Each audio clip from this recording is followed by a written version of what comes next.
नमस्कार, स्वागत है आपका फेडरल देश में। मैं हूं नीलू व्यास।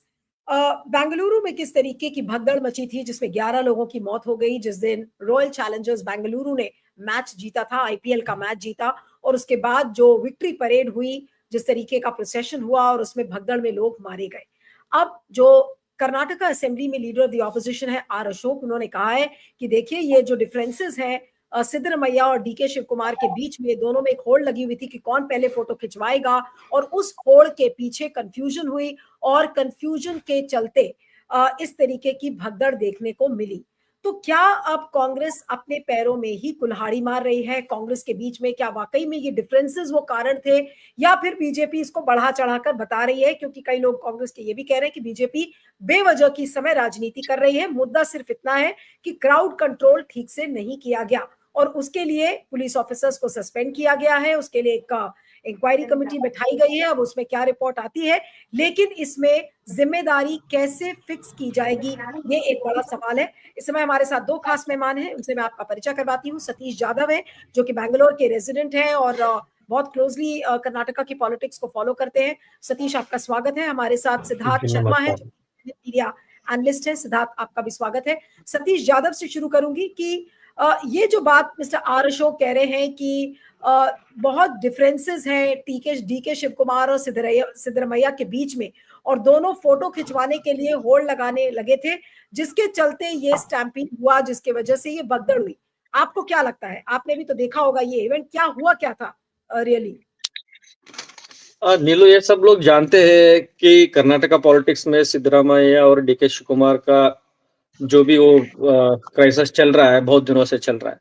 और एक एक अपॉर्चुनिटी था कि जैसे ही आरसीबी हो या आईपीएल हो, ये प्योरली एक प्राइवेट अफेयर है, it's a franchise. So government का इन्वॉल्वमेंट का जरूरी नहीं था। लेकिन जो भी वो 18 साल से लोग वेट कर रहे थे, Bengaluru RCB followers, RCB fans, जिनको सेलिब्रेशन के लिए एक मौका चाहिए था, ये मौका के लिए वो सेलिब्रेट कर रहे थे आरसीबी और आईपीएल वाले। लेकिन गवर्नमेंट का कोई कुछ भी उनका योगदान नहीं है, ना उनका कोई कंट्रीब्यूशन है, ना उनका ये स्पॉन्सर्ड, गवर्नमेंट स्पॉन्सर्ड है। लेकिन एक क्रेडिट लेने के लिए पहले जैसे सीधा डीकेशी एयरपोर्ट गए, उनको इनवाइट किया, लेके आए, ये सब बैकग्राउंड में हुआ। लेकिन ये परमिशन का ये सब गवर्नमेंट को इतना प्रेशर दिया कि ये परमिशन लेना चाहिए। ये पूरा है, ये बिटवीन सिद्धरामैया एंड डीके से कौन इसका क्रेडिट लेगा? तो DKC being a Bengaluru city का मिनिस्टर है, he wants to ensure that ना मैं आगे रहूंगा और मैं क्रेडिट लूंगा। और सिद्धरामैया का ग्रुप बोल रहा था अगर डीकेसी आ जाएगा तो आपका क्रेडिट चला जाएगा। तो सिद्धरामैया का एक ग्रुप पुश कर रहा था कि सिद्धरामैया भी आए और सिद्धरामैया विधानसभा में खुद उनको उसको फेलिसिटेट करे। लेकिन डीकेसी ये था, मैं बेंगलुरु मिनिस्टर हूँ, मैं बेंगलुरु मैं कर रहा हूँ। सो ये दोनों का बीच में ना ये थोड़ा बहुत इतना पुश हुआ कि with in not even 12 hours ये इवेंट, गवर्नमेंट इवेंट आपको पता है गवर्नमेंट इवेंट कैसे होता है। इसका पूरा प्लानिंग रहता है, एसओपी रहता है, कोऑर्डिनेशन रहता है, ऑर्डर्स रहते हैं, अप्रूवल रहते हैं।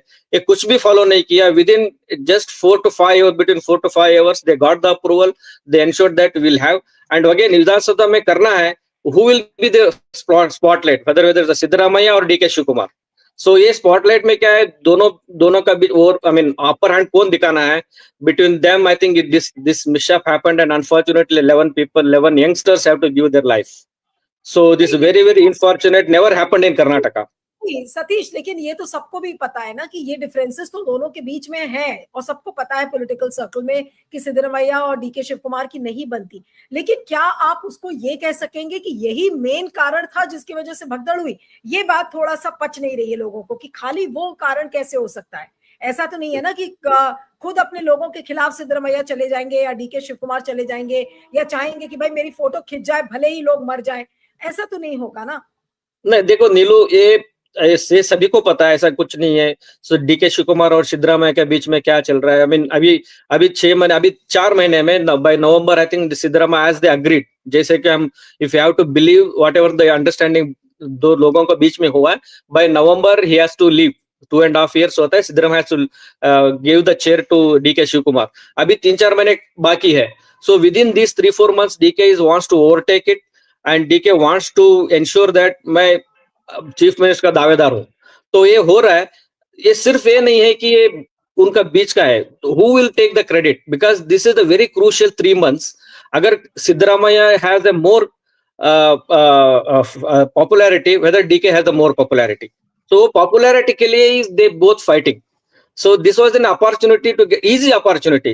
RCB अपने आप पे जीत लिया. IPL is a private affair. RCB is a franchisee, and whole Bangalore, not only Bangalore, whole Karnataka is mad behind RCB, right? So they understood the pulse of the youngsters, because the youngsters between 18 to 35, they are, because you know कि 18 to 35 ज्यादा कांग्रेस को, they don't believe in Congress philosophy. So this is the right opportunity. They wanted to catch these 18 to 35 youngsters. So उनको लेके they wanted to get some brownie points. तो उनसे थोड़ा brownie points करना चाहते थे. अगर brownie points कौन लेना है, या डीके लेना है या सिद्धरामैया लेना है, तो ये दोनों का बीच का जो झंझट या जो प्रॉब्लम्स है, so it really clearly come out in this event. They have used whole government machinery, क्योंकि 4-5 घंटे में कोई इतना बड़ा इवेंट का अप्रूवल नहीं मिलता है, क्योंकि commissioner has clearly told he is not in favour of getting the two events, one in Vidhan Sauda and one in stadium, Chinnaswamy Stadium. He clearly told in front of Siddaramaiah. But which hand works behind it, and how did it happen by 7 o'clock or 7 or night they had a meeting, and even 7 o'clock they had a meeting. By 7:30, 8 o'clock they announced in the Twitter that yeah, we are having a gala event in Chinnaswamy Stadium, also in Vidhan Sauda. जो 3-4 घंटे के बीच में किसका hand अपर हुआ, जो कौन credit लेना चाहता था, कौन एयरपोर्ट जाना चाहता था, कौन उनको कालपेट में लेके आना चाहता था, कौन चिन्नास्वामी स्टेडियम में जाके स्पीच देने वाला था, ये सब 3-4 घंटे में तय हुआ है. और is definitely between these two strongholds, whether Siddaramaiah and DKC, क्योंकि अगले 3 महीने में Siddaramaiah has to, if we have to believe, if there are agreement between Siddaramaiah and DK Shivakumar, 2.5 years and 2.5 years, by October, November, Siddaramaiah has to hand over the chief ministership to DK Shivakumar. But within these 3 months, if Siddaramaiah has to get the brownie points, और उसका credit लेना चाहते हैं, अगर people are with me, ministers are with me, MLAs are with me, I can continue. This is what is happened, is what my assumption. ठीक है, अब मैं सिद्धार्थ के पास आती हूँ कि सिद्धार्थ, खाली ये कह देना कि सिद्धरामैया और डीके शिवकुमार के बीच में डिफरेंसेस थे, जिसकी वजह से ये बैड प्लानिंग थी और एक खराब प्लानिंग के चलते ये इंसिडेंट हुआ, क्या ये बहुत ज्यादा एग्जैजरेशन है बीजेपी की तरफ से, या वाकई में अकाउंटेबिलिटी जिस तरीके से सिद्धरामैया फिक्स कर रहे हैं वो सही रास्ता है? मैं ये नहीं कह रही हूँ कि जो सतीश यादव कह रहे हैं उसमें कोई एलिमेंट ऑफ ट्रूथ है नहीं, लेकिन क्या यही एक सोल रीजन हो सकता है इस पूरे इंसिडेंट का? जी सिद्धार्थ जी, सतीश भाई ने जो कहा वो सही है कि कर्नाटक में सिद्धरामैया और डीके शिवकुमार के बीच में एक तनातनी रहती है, लेकिन वो तनातनी सिर्फ कर्नाटक में नहीं रहती है, कहीं भी राजनीति होती है तो हमें पता है आरएसएस और बीजेपी के बीच में, प्रधानमंत्री और मोहन भागवत के बीच में भी तनातनी रहती है. मोहन भागवत जी को आरक्षण नहीं चाहिए, भाजपा ने आरक्षण घोषित कर दिया है, तो तनातनी सब जगह रहती है, लेकिन तनातनी से कुछ होने वाला नहीं है, क्योंकि मेरे ख्याल से सिद्धरामैया भी जानते हैं, डीके शिवकुमार भी जानते हैं कि आरसीबी जीतने के बाद जो भी 2-4 लोग पहुंचे थे वहां पर सेलिब्रेशन में, वो कोई राजनेता को देखने नहीं पहुंचे थे, वो अपनी टीम को देखने पहुंचे थे, वो कप को देखने पहुंचे थे. उनको कोई लेना देना नहीं था कि राजनेता कौन देखने आया था. राजनेता रोज घर के सामने रैली करते हैं, तो जनता को देखना है तो उस समय देख लेते हैं. सबको पता है कि वो कार्यक्रम केवल और केवल जो आरसीबी के फैंस थे, वो आरसीबी की जीत का जश्न मनाने आए थे, वो अपनी टीम को देखने आए थे, वो कप को देखने आए थे, उनको बाकी किसी चीज से लेना देना नहीं था.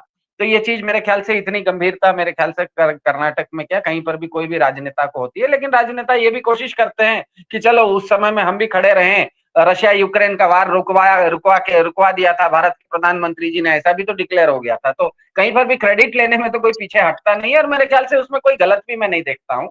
लेकिन हुआ यह है कि चिन्नास्वामी स्टेडियम में जो भयानक त्रासदी घटी, जो टाली जा सकती थी, उसको एक पुरानी कहानी अंग्रेजी में है, everybody thought somebody would do it and in the end nobody did it. तो ये वो कहानी है कि इसके पीछे एक संदर्भ है, एक संदर्भ है क्या हुआ और दूसरा संदर्भ है क्यों हुआ. तो पहले मैं बता देता हूं कि ऐसी घटना हुई क्यों. क्योंकि हर नागरिक को जीवित रहने के लिए 3 चीजों की जरूरत पड़ती है. एक तो सुरक्षा की जरूरत पड़ती है, दूसरा उसको कुछ सुविधाएं चाहिए, और तीसरा अगर किसी तरह का उसके साथ अन्याय हो गया तो न्याय देने वाला चाहिए. इसीलिए भारत में 3 शाखाएं हैं, एक विधायिका है, एक कार्यपालिका है, न्यायपालिका है. तीनों अपने आप में स्वतंत्र इकाइयां हैं, तीनों एक दूसरों की पूरक हैं लेकिन स्वतंत्र भी हैं. तो विधायिका जो है वो सुरक्षा की गारंटी देती है, कार्यपालिका सड़क, पानी, स्वास्थ्य, बिजली जैसी सुविधाएं देती है। अगर इनमें से किसी भी चीज का उल्लंघन हो जाता है तो अदालतें न्याय देकर जो गलती हुई है उस चीज को सुधार देती है। इसीलिए एक चुनी हुई सरकार का प्राथमिक काम सभी नागरिकों की सुरक्षा सुनिश्चित करना होता है। इसमें कोई अगर मगर नहीं हो सकता है। चाहे पहलगाम का हमला हो, कुंभ मेले की भगदड़ हो, गुजरात के मोरबी का पुल ढहना हो या चिन्ना स्वामी की त्रासदी हो, सुरक्षा में चूक हुई और जिम्मेदारी चुनी हुई सरकार की बनती है। ये बिल्कुल स्पष्ट है, क्योंकि केवल सरकार को ही पुलिस, सेना या हथियार रखने का अधिकार होता है। कोई निजी व्यक्ति कितना भी अमीर हो, ना मैं अपनी सेना रख सकता हूं, ना पुलिस रख सकता हूं, ना हथियार रख सकता हूं। तो सुरक्षा किसी भी सरकार का पहला काम है, पहला दायित्व है। लेकिन बेंगलोर में इसमें चूक हुई। ऐसा क्यों हुआ? क्योंकि हमें पता है कि बेंगलोर में बड़ी संख्या में आईटी और बीटी के पेशेवर नौजवान लोग रहते हैं, उनकी कमाई अच्छी है और कर्नाटक में बाकी जगहों के अनुपात में अपराध दर में भी काफी कमी है। तो इसीलिए अच्छी कमाई के साथ मनोरंजन के अवसर भी बढ़ जाते हैं। तो आरसीबी की जो टीम है वो भी इसी अच्छे समय का, गुड टाइम्स का वो एग्जाम्पल है, गुड टाइम्स का वो प्रतीक बन गई है। तो जब आरसीबी 18 साल बाद अपनी पहली आईपीएल क्रिकेट ट्रॉफी जीती तो उत्साह की अतिशयोक्ति होना स्वाभाविक था। तो हुआ ये कि त्रासदी वाले दिन स्टेडियम से सिर्फ 300 मीटर दूर खुले मैदान में एक सार्वजनिक सम्मान समारोह आयोजित किया गया, जिसमें कि 3 लाख लोग जमा हुए और उसमें मंच पर केंद्र सरकार द्वारा नियुक्त राज्यपाल से लेकर, मुख्यमंत्री से लेकर, फिल्मी हस्तियों से लेकर, सेलिब्रिटी से लेकर, क्रिकेटर से लेकर, वीआईपी से लेकर उनके बच्चे, परिवार, सब लोग मौजूद थे। और ये विशाल 3 लाख लोगों का आयोजन बिल्कुल शांतिपूर्वक संपन्न हो गया। तो आश्चर्य ये होता है कि इसके 30 मिनट बाद उसी आयोजन को फिर से करना, 300 मीटर दूर करना और सिर्फ 330,000 की क्षमता वाले बंद स्टेडियम में दोबारा आयोजित करने की क्या जरूरत थी, ये समझ से परे हो जाता है। क्योंकि स्टेडियम जो कर्नाटक में चिन्नास्वामी स्टेडियम है, उसकी जमीन सेना की है, उस जमीन का मैनेजमेंट कर्नाटक की सरकार करती है। स्टेडियम की जो मलकियत है वो बीसीसीआई जो संस्था है उसकी एक सब्सिडियरी है, केएससीए के पास है, और जिसे ये लोग आईपीएल के दौरान ब्रिटिश कंपनी को किराए पर दे देते हैं, जो कि आरसीबी को का मालिक है। और वो कंपनी कोई कार्यक्रम करना होता है तो डीएनए एंटरटेनमेंट नाम की कंपनी को आउटसोर्स कर देती है। तो अब ये जो ऊपर की 5 इकाइयां मैंने गिनाई है, इसमें से कोई भी इकाई 100 रुपए के दर्जन भर ताले किसी दुकान से खरीद लेती और इतनी भीड़ देख के स्टेडियम के बाहर जो गेट है ना उसके ऊपर ये ताले भी बाहर से लगा देती, तो वो 3 लाख लोग जो 30 मिनट पहले 300 मीटर दूर खुले मैदान में इस कार्यक्रम को एक बार देख चुके थे, वो दूसरे बार स्टेडियम में घुसने की जरूरत उनको नहीं थी, वो खुशी खुशी घर चले गए होते। तो ये जो सुरक्षा की चूक है, ये स्वाभाविक है कि कर्नाटक सरकार की भी है, पुलिस की भी है, और इसमें कोई ऑपोजिशन वाले, भाजपा वाले बच नहीं सकते। क्योंकि जब बीच में कर्नाटक पुलिस ने कहा कि हम रोड शो के लिए परमिशन नहीं देंगे, तो बेंगलोर के ही जो एमपी हैं, जो बीजेपी से आते हैं, उन्होंने ट्वीट करके कहा कि लोग खुश हैं, आप रोड शो का परमिशन क्यों नहीं दे रहे हैं। मतलब इसमें गलती सबकी है, गलती इसमें सबकी हुई है। लेकिन एक अच्छी बात इसमें यह दिखी कि जैसे आप, मेरे ख्याल से आप इलाहाबाद से हैं, आपने भी कुंभ की त्रासदी देखी कि आज तक कितने लोग मरे इसका भी पता नहीं है, यहां तक कि नहीं पता है कि किसके ऊपर कोई एक्शन लिया गया। दूसरा, अभी 1 महीना पहले पहलगाम हमला हुआ, भारत सरकार ने ये मान भी लिया कि सुरक्षा चूक हुई, लेकिन अभी तक किसी के ऊपर जिम्मेदारी नहीं डाली है। न तो भारत के गृह मंत्री पर जिम्मेदारी डाली है, न तो जम्मू कश्मीर के पुलिस पे जिम्मेदारी डाली है, न तो जम्मू कश्मीर के एलजी पे जिम्मेदारी डाली है। लेकिन कर्नाटक में जो दुर्घटना घटी, हालांकि इस दुर्घटना को सरकार रोक नहीं पाई, लेकिन दुर्घटना के बाद पूरी पारदर्शिता दिख रही है। जितने भी लोग हताहत हुए या घायल हुए, वो किस अस्पताल में हैं, वो कहां पर उनका इलाज चल रहा है, इन सब मामलों में पारदर्शिता है। और एक मैजिस्ट्रियल इंक्वायरी भी बिठाई गई है, शायद एक रिटायर्ड जस्टिस द्वारा, शायद मंगलवार तक वो एक रिपोर्ट भी दे देगी। और कर्नाटक सरकार कहीं न कहीं जिम्मेदारी किसी के ऊपर जिम्मेदारी डालने का काम करते तो हुए दिख रही है। वो कम से कम पुलिस कमिश्नर को सस्पेंड तो कर रही है, वो आरसीबी के ऑफिशियल्स को डीएनए एंटरटेनमेंट जो कार्यक्रम चला रहा था बिना परमिशन के, उनको अरेस्ट तो कर रही है। तो मुझे लगता है कि आने वाले समय में कर्नाटक सरकार, हालांकि इसमें पूरी तरह से सुरक्षा चूक हुई, जो 11 लोग मरे या 30-40 लोग घायल हुए, उसकी जिम्मेदारी पूरी सरकार की है। लेकिन उसके बाद की जो सरकार का चाल चलन है, वो एक जिम्मेदार सरकार की तरह है। वो कोशिश कर रही है कि इस मामले की तह तक पहुंचे और इस तरह के मामले फिर से न हो। इसके लिए जहां पर भी जिम्मेदारी है, उसको वो पूरा करने की कोशिश करती हुई दिख रही है। मुझे ऐसा लग रहा है। ठीक है, अब अंत में मैं सतीश के पास आऊंगी। सतीश, क्या कहेंगे अंत में? और जिस तरीके की जिम्मेदारी की बात हो रही है कि जिम्मेदारी इसकी कैसे फिक्स होगी, अकाउंटेबिलिटी इसमें कैसे फिक्स होगी? क्या केवल रेजिग्नेशन से मामला सुलझ जाएगा कि भाई सिद्धरमैया और डीके शिव कुमार रिजाइन कर दें? रिजाइन तो बीजेपी में भी लोग नहीं करते। कुंभ की अकाउंटेबिलिटी हो गई, पहलगाम का हो गया, आज तक तो किसी ने रिजाइन नहीं किया, लेकिन बीजेपी सबसे पहले यहाँ पर रेजिग्नेशन मांगने लगती है, जबकि रेजिग्नेशन उसकी डिक्शनरी में है ही नहीं। जी। नीलू जी, सी देखो, जैसे सिद्धार्थ जी इतने समय से ज्यादा बहुत एक्सप्लेन किया। मैं ये बोलता हूँ, देखो ये सेलिब्रेशन पहली बार जो आरसीबी जीता है, पहली बार नहीं हो रहा है बेंगलोर में। ऐसे 18 बार फ्रेंचाइजी जीत चुके हैं इससे पहले, या बेंगलोर में, मुंबई में ले लो, कोलकाता में ले लो, राजस्थान जीते, सभी 18 बार चैंपियनशिप जीत चुका है। कभी कभी ऐसा सेलिब्रेशन हुआ है जैसा बेंगलोर में हुआ है? एक गवर्नमेंट कभी इन्वॉल्व हुआ है? गवर्नमेंट का विधानसभा का इसमें कभी कोई, या कोलकाता में हुआ है, मुंबई के विधानसभा में हुआ है? ये तो एक प्योर फ्रेंचाइजी था, फ्रेंचाइजी रोड शो। मुंबई में भी रोड शो हुआ है, बेंगलोर जब हमारा वर्ल्ड कप भी हुआ था तब भी किया है, इससे बड़ा किया है। जब मुंबई 5 बार जीता था तब भी सेलिब्रेशन हुआ है, जब चेन्नई 5 बार जीता था तब भी सेलिब्रेशन हुआ है। कभी गवर्नमेंट इन्वॉल्वमेंट नहीं था। इतना क्या गवर्नमेंट को जरूरत थी कि एक प्योर प्राइवेट अफेयर को गवर्नमेंट का विधानसभा में उनको सेलिब्रेशन करना है, चैंपियनशिप लेना है, उनके साथ फोटो खिंचाना है, उनका पूरा फैमिली, सिद्धरामैया का नातू या उसका ग्रैंडसन लेके पूरा मिनिस्टर का बच्चे लोग आ गए फोटो स्नैप लेने के लिए। ये गवर्नमेंट का तरीका है क्या? गवर्नमेंट का जरूरी था कि उनको कोई आरसीबी रिक्वेस्ट किया था कि उनको करना है? कुछ जरूरी नहीं था गवर्नमेंट को इन्वॉल्व होना। अगर आरसीबी पूछता है लॉ एंड ऑर्डर के लिए, अगर परमिशन पूछता है, गवर्नमेंट का काम होता है, अंडर सेक्रेटरी का काम होता है, कमिश्नर का काम होता है, उनको परमिशन दो या देना या नहीं देना उनका काम होता है। या chief minister, deputy chief minister के इन्वॉल्वमेंट होने का क्या जरूरत था? पूरा कैबिनेट था उधर विधानसभा में, ये जरूरी नहीं था। ये अपने आप गवर्नमेंट ब्राउनी पॉइंट लेने के लिए अपने आप ऊपर लिया, अपने आप विदिन 3-4 घंटे में परमिशन दिया। कि कमिश्नर का कुछ भी गलत नहीं, commissioner on with record he said this is not going to work, उसको सस्पेंड किया गया। अभी कर्नाटक में पूरा ये चल रहा है कि गवर्नमेंट कमिश्नर को क्यों सस्पेंड किया है। गवर्नमेंट का कमिश्नर का कोई गलत नहीं है, commissioner specially Dayanand ji, Dayanand he was a very good officer, उसको कोई गलती नहीं है, उसको सस्पेंड किया गया। क्योंकि ये सस्पेंड नहीं होता था। अगर आपको डीके शिव कुमार का आपका इंटरव्यू देखते हैं, जैसे ही वो हादसा हुआ, वो ही हैज क्रेडिटेड पुलिस ने, हमारा पुलिस का कोई गलत नहीं है, I really stand with them. ये कब बोल रहे हैं? रात को 8 बजे या 7 बजे जैसा हादसा हुआ, तब DK Shiva Kumar deputy chief minister of Karnataka बोल रहे हैं कि there is nothing wrong in our police, they handled very well, और सुबह आके उसको सस्पेंड करते हैं। Why is this dilemma? who is standing? जो परमिशन चीफ सेक्रेटरी को, इवन सिद्धरामैया बोलते हैं हमको पता नहीं था, इतना लोग आ रहे हैं हमको पता नहीं था, इंटेलिजेंस फेल्यूर है। And Siddaramaiah himself has invited, tweet करके 3 बजे ट्वीट किया है Siddaramaiah, all the people of Karnataka you join us in Bangalore. So how can he say he don't no?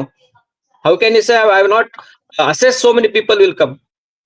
Intelligence किसके हाथ में है? Intelligence is Siddaramaiah, is under chief minister, and under secretary has given a letter even before match starts. Right. ठीक है, तो चलिए अब अभी तो हाँ, नहीं, एक इंक्वायरी कमेटी का गठन किया गया है और उस इंक्वायरी कमेटी की रिपोर्ट क्या आती है वो देखना होगा। लेकिन खाली ये कह देना कि सरकार की जिम्मेदारी है, ये सरकार की जिम्मेदारी तो है। क्राउड मैनेजमेंट खराब हुआ और बेहतर हो सकता था, इसमें भी कोई डाउट नहीं है, लेकिन केवल और केवल रेजिग्नेशन ही इसकी अकाउंटेबिलिटी फिक्स करने का तरीका हो सकता है, उसमें बहुत सारे सवाल हैं। लेकिन हाँ, कांग्रेस ने एक मौका जरूर दे दिया है बीजेपी को एक प्लेटर पर कि बीजेपी अब इससे अपनी आगे की राजनीति कर्नाटका में कर सकती है। और जो स्मूथली चीजें कांग्रेस के अंदर चल रही थी, आज ऑपोजिशन को वहां पर यानी कि बीजेपी को अब कुछ ना कुछ फिंगर पॉइंटिंग का मौका जरूर मिल गया है। आप दोनों का बहुत बहुत शुक्रिया, Satish Jadhav, Siddharth, thank you so much for joining.